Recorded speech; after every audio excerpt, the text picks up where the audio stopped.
And welcome back to Hannity. As President Obama prepares to address the nation tomorrow night about Syria, brand new Fox polls show that only 29% of Americans approve of the president's handling of the situation in Syria. A whopping 60% of Americans disapprove. And that's not all. When it comes to what the U.S. should do about the crisis in that country, only 68% of Americans think that the U.S. should, well, stay out of the Syrian civil war, and compared to just 26% who think it is a humanitarian crisis and the U.S. should help. And the trouble for the president doesn't stop there, because when asked if the U.S. was more or less respected around the world today compared to when Obama took office, look at this. Only 14% of Americans said this country was more respected, and 48% said the U.S. was less respected around the world. Bring back the cowboy from Texas, here with reaction.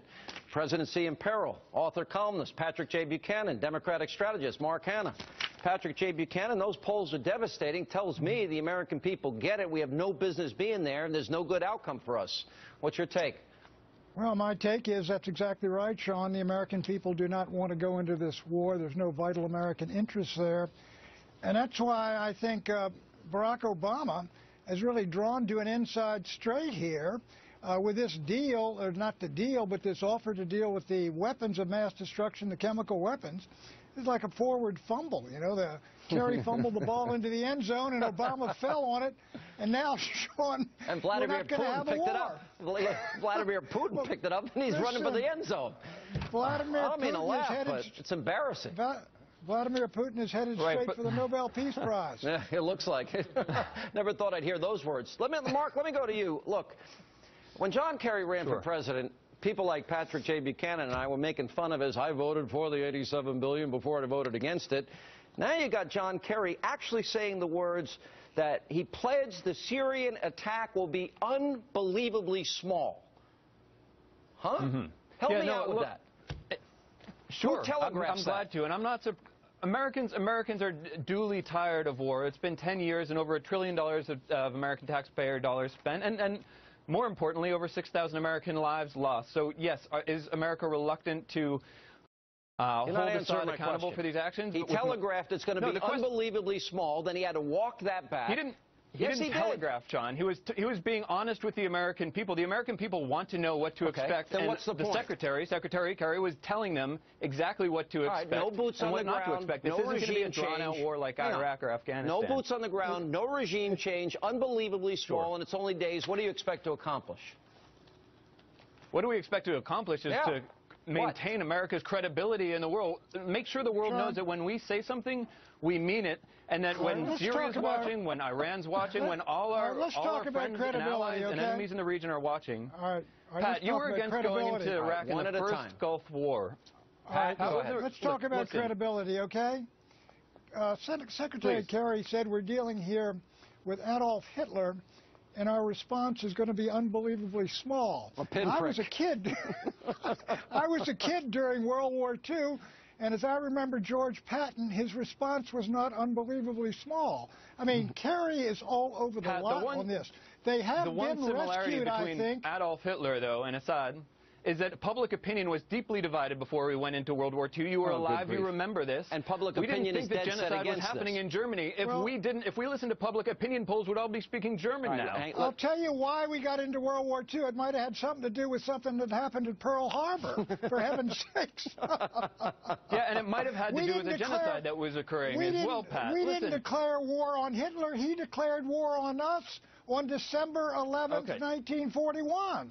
What are you talking about? Sure, Pat, listen, Pat, I know you're an isolationist. I know you thought that, you know, the first Gulf War was going to be the next Vietnam.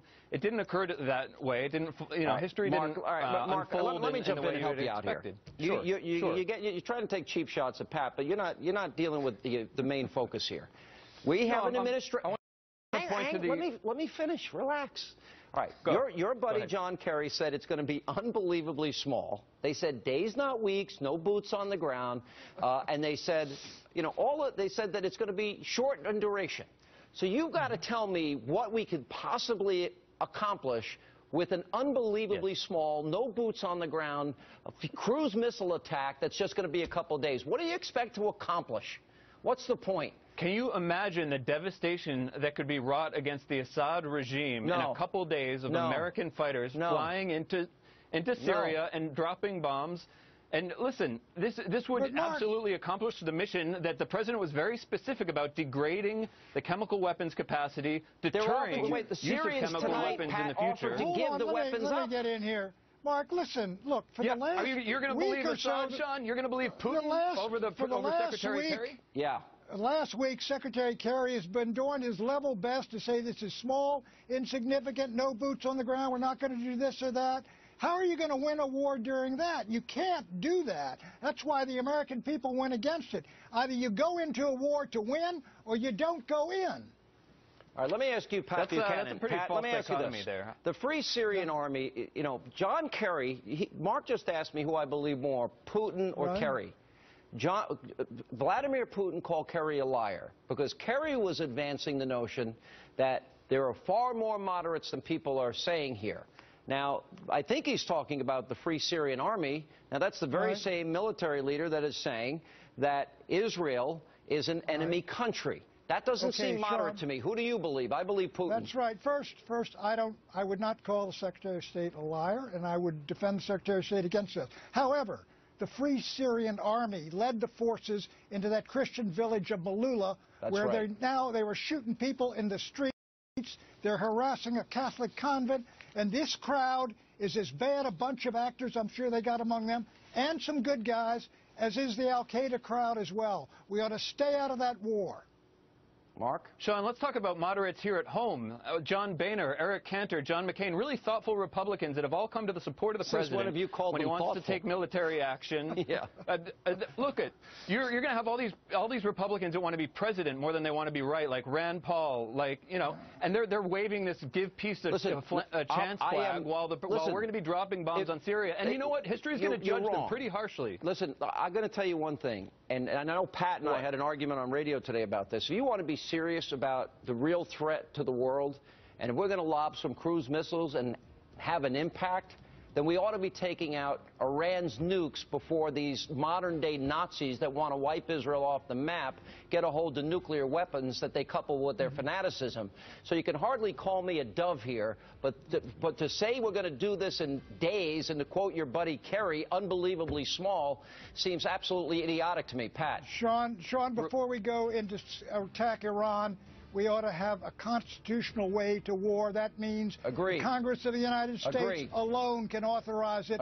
No more red lines. Agree with you on that point. And these Republicans that wanted the president to do more a year ago are saying he's doing too much right now. They got to get their story straight as well. A pinprick, unbelievably small, the world will be laughing at us, and Vladimir Putin has filled the leadership gap because Obama and your buddy Kerry can't make up their mind about red lines and regime change. No regime change.